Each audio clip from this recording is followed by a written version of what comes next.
This is WPTA TV, Fort Wayne. 21Alive News with Keith Edwards, Susan Alderman, Greg Johan, and Jay Walker. Now, the latest from the 21Alive newsroom.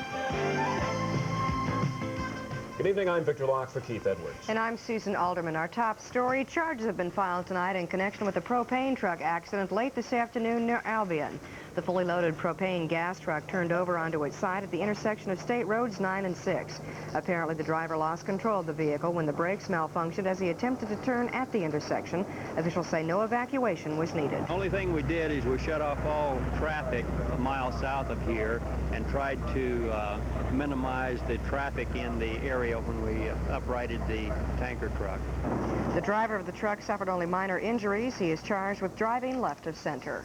Elsewhere tonight, NASA says it is scrubbing the next 3 planned space shuttle missions in light of the Challenger explosion. Yet the Air Force says it's going ahead with its scheduled launch in July of its first space shuttle mission. Meanwhile, in a closed session today, the presidential panel probing the shuttle explosion heard testimony from the makers of the shuttle's solid rocket boosters. The panel's looking into reports that an internal NASA memo last year warned of possible problems with the shuttle's booster seals. Another theory being examined by the panel is that the shuttle's right booster rocket may have pivoted against the external fuel tank and crushed it, setting off the deadly explosion. The presidential panel will meet again tomorrow before the public. U.S. observers sent to monitor the Philippine presidential elections are back in Washington tonight. One member of the group says there were serious problems with the election and says the U.S. now confronts a major foreign policy challenge. Indiana Senator Richard Lugar, who is among that group returning tonight, had no comment. Lugar and the others will meet tomorrow with President Reagan, then hold a news conference to talk about their trip. We'll have a full report on that meeting and news conference from 21Alive Washington Bureau Chief Bob Petrick tomorrow at 6 here in the newsroom. On the local political front tonight, a battle is shaping up for the Allen County Sheriff's Office. Fort Wayne Police Chief David Riemann, once a member of the Republican Party, says he will seek the Democrat nomination for sheriff. And with a sharp attack at the incumbent, Riemann says his 5 years as chief of the larger city police force qualifies him for the county job. And I looked around for another challenge, and I didn't have to look far to find mismanagement and greed and waste, and I'd like to attack it here as I have done in my own department. Our management techniques are much different. Our investigation of criminals is a lot different, and I think that he has a lot to learn. I pledge to end the practice of family nepotism, in which the sheriff's wife is added to the payroll as the police matron. It's set down by the law for the sheriffs to go ahead and appoint their wives as matrons. If she's not there, they would have to hire somebody else and pay overtime because she doesn't get overtime. There'll be no helicopters when I'm sheriff. We have the state police for that. We bought it for $300, transfer fees, put about $8,000 into it, and we sold it for $47,500. So I also pledge as sheriff that I won't be flying off to Las Vegas to pick up petty criminals myself at taxpayers' expense. That's definitely not a job of the sheriff. It's still my business. It's my place to serve the warrants. I've had an opportunity to go to Las Vegas once picking up a prisoner, and I presume that's what he's referring to. Challenged Fiegel to a debate, Fiegel says first Riemann will have to be nominated. Prospects are better tonight for a countywide tax increase to pay for airport improvements. A number of improvements are on the agenda at Bearfield. They will be financed by a 2-phase, $20 million tax-supported bond issue. The Fort Wayne-Allen County Airport Authority today took the first official step toward approving the bond. It could add up to 16 cents to the countywide tax rate. There may be some fair amount of revenues that will go against that, or some federal and state grants, and the amount of which we don't know, which would reduce that, but that is the worst-case situation. The first part of the authorization will probably cost the taxpayers 8.8 cents, and beginning in 1987 and 1988 for the second phase, about 7.2 cents, or a total of 16 cents. Phase 1 includes runway improvements to accommodate Burlington Northern jets, while the second phase includes expansion of the terminal and other facilities. Our Poll 21 questions tonight asked if you support proposed changes at Bearfield Airport. Of those responding, 59% or 131 people said yes, they support the changes. 41% or 92 callers did not support the changes. Remember, these results are not scientific. They are based solely on calls received by our Poll 21 computer between 6 and 7 this evening. Flying to Washington, D.C. from Fort Wayne will soon be easier beginning April 1st. Air Wisconsin will offer 2 daily round-trip flights to Dulles International Airport in our nation's capital. Those flights will be stopping over in Toledo. Air Wisconsin hopes to establish a regional hub in Washington, D.C., which would also make other East Coast cities more accessible from here in Fort Wayne. Still ahead tonight from the 21Alive newsroom, water problems in Monroeville may be over soon, thanks in part to some federal monies. And also still ahead, Indiana congressmen take a recess and come home for a while. We'll tell you what they're talking about. And later, Abraham Lincoln will show you how a local radio station is helping celebrate his birthday. And Old Man Winter continues to give us a cold shoulder. We'll have a story on Kip Jones of Purdue. Details coming up.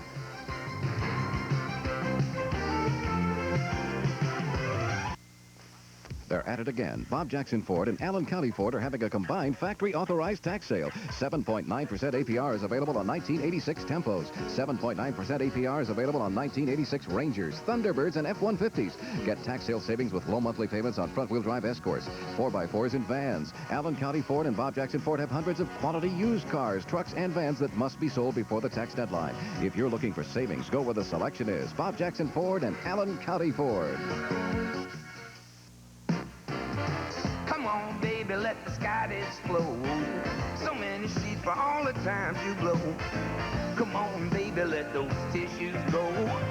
Go on and on. Scotty's cost less than the leading brand, and you get more every day. 25 more tissues in every box.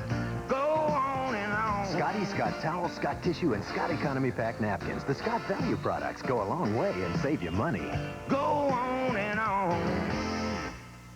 Soybean growers, chances are Lexone DF pre-emergence weed killer controls your toughest weed problems. Like pigweed, velvet leaf, lamb's quarters, smartweed, Jimson weed. Lexone DF, your first line of defense against broadleaf weeds, only from DuPont. The Country Carriage Florist and Gift Shop has something for everyone on Valentine's Day. Plus, everything in the store is 20% off. The Country Carriage in Coliseum Corners next to Pier 1 Imports. Reaction continues tonight to last week's ruling that parts of the Graham-Rudman Budget Act may be unconstitutional. In town defending the bill were both Indiana Senator Dan Quayle and 4th District Congressman Dan Coates. As 21Alive's Elizabeth Nolf reports, although Congress is taking a short recess, these 2 Indiana congressmen are not. Nothing is more important to sustain the economic recovery in Indiana and the rest of the nation than balancing our budget over this next 5 years on this budget reduction plan. Congressman Dan Coates, in making rounds of 10 northeastern counties, assured his constituents he's still in favor of the Graham-Rudman bill. Senator Dan Quayle is also making rounds in Indiana. He, too, is concentrating on Graham-Rudman, and he, too, is not deterred by last week's ruling that the plan is unconstitutional. Notwithstanding what the court does, Graham-Rudman is a commitment that the Congress has to the American people, that they're going to meet those targets, and they're going to do it, by and large, by spending cuts. Those spending cuts, according to Coates, need to be across the board, including defense. If we don't, we're not going to be able to pay for any programs. Senior citizens, veterans, education, health, housing, everything's going to be in jeopardy. I believe that Indiana will make out very well under these cuts. We do not have an inordinate amount of federal monies coming to the state. And why should the farmer in LaGrange County pay taxes on his farm and get up and work 6 a.m. to 8 p.m., subsidize people in Alaska, New York, and elsewhere? And that's what is precisely what has been happening. So I think that this thing is going to take a very positive turn and a very positive spin for the people in Indiana. Elizabeth Nolf, 21Alive. The Supreme Court will not rule on Graham-Rudman until July. Nevertheless, the bill's budget cuts will still take effect March 1st.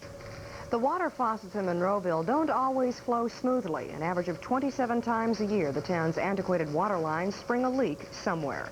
But now the town is planning a $291,000 repair job. More than a quarter of the old water lines will be replaced. Most of the cost of the project will be covered by federal block grants obtained through the State Department of Commerce.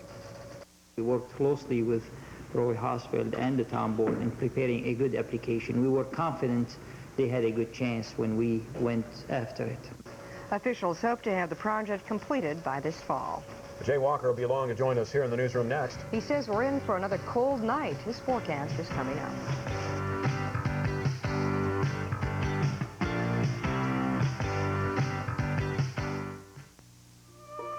The roses are red and they're made for lovers. Ice cream valentines in 31 flavors. Lasso and premixed lasso and atrazine can mean more net income. 2.5 bushels to the acre, to me, means in my operation of around $8,000. If we would have used lasso rather than the other herbicide on our total corn acres, we would have had more than enough to pay for our chemicals last year. Any way that you can increase your productivity, you try to do it, and with lasso, we've proven that we can do that. Growers who use lasso realize the difference. Less stress, more yield. At Don Ayers, the 8th annual Sellathon continues to grow. This week, Don Ayers is increasing rebates on every new Pontiac, Honda, Isuzu truck, and Isuzu car sold, which means make your best deal now and receive a cash rebate of up to $750. And qualified buyers will save hundreds more with 7.9% financing. It's the best way to buy. Sellathon on now at Don Ayers, 4740 Lima Road. Don Ayers, Pontiac, Honda. Summit Bank's Every Tuesday account keeps your company's cash earning the highest return every day. You'll receive interest rates targeted to be higher than money funds, the protection of federal insurance to $100,000, every Tuesday access to your funds without penalty, and a free Gold MasterCard. Your business needs an Every Tuesday account now. Every Tuesday. Available only at Summit Bank. Member FDIC. Needs a little help with the utility bills. Yeah, probably. Well, we benefited in January a little bit, I guess. But we got all evens out in the long run. Yeah, that's what they say. I'm broke at the end of the month. Yeah. I don't know about you, but yeah, it's going to be a little bit nippy for a while. Cold winter weather. No snow, no significant precipitation, so that's good. Just nice cold temperatures.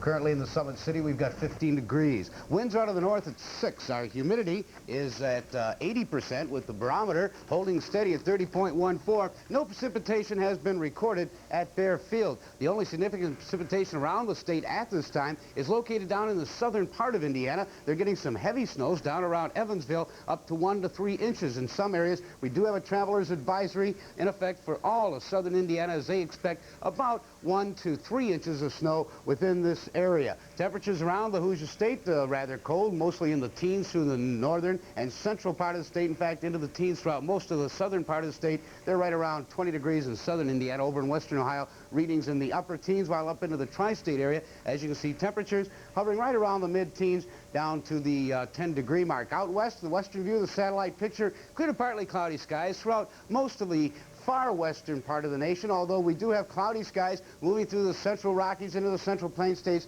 Cloudy skies, as you can see, all across the southern part of the nation. We have cloudy skies at this time over the Hoosier State. We have a cold front moving into the Pacific Northwest. Not a lot of weather associated with that particular system. Most of the weather around the nation associated with this frontal system, which is affecting our weather, or rather part of Indiana's weather anyhow, the southern part. That's why they're getting all that snow down around Evansville. Quite a bit of stormy weather in southern parts of Alabama, Georgia, and also all the way down into northern Florida. They've had some tornado warnings in that area, but wintry weather in the northern part of those states with freezing rain and drizzle up to 1 to 2 inches in some area. Snow all the way from the South Atlantic states up into the Mid-Atlantic states and all the way back into the Tennessee and Ohio valleys, all part of this particular system. Also some heavy snows falling in parts of Oklahoma with a lot of frigid digits settling down from the plain states into the upper Mississippi Valley. The cold air associated with a high pressure that's ridging all the way from the northern plains down in the mid-Mississippi Valley. This is going to move very slowly as the jet stream configuration comes down from the southwest and moves off toward the northeast.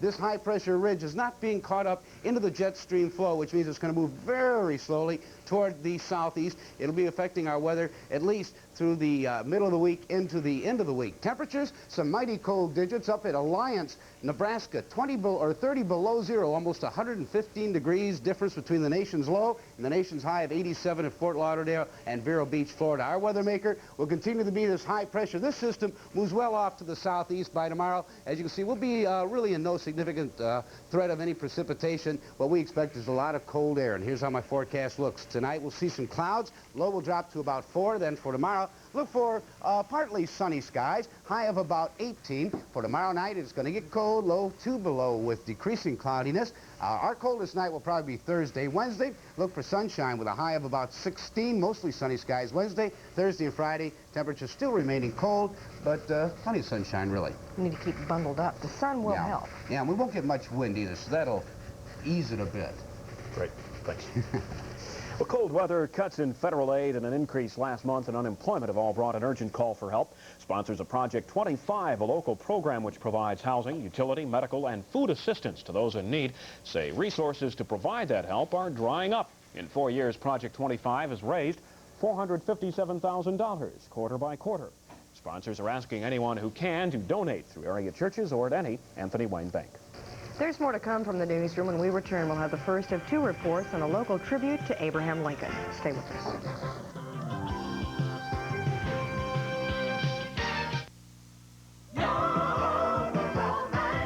Is Noble Roman's new monster pitcher really a great deal? For $2.99, you can't beat the price. But that's not all. Anytime you order any large pizza, bring your pitcher back, and we'll fill it with Coke, absolutely free. Monster Pitcher! With free refills, only at Noble Roman's.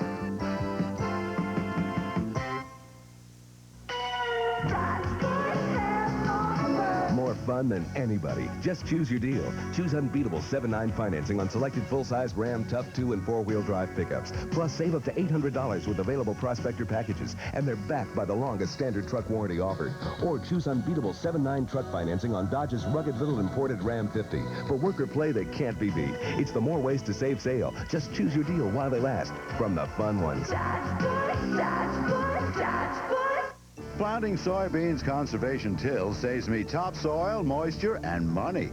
And I save even more with Prowl herbicide. Prowl gives longer lasting control with no increase in rates, won't tie up in surface residue, for up to $6 an acre less than Lasso or Dual. A fast, shallow incorporation of Prowl controls through both the root and shoot at up to $6 an acre less than Lasso or Dual.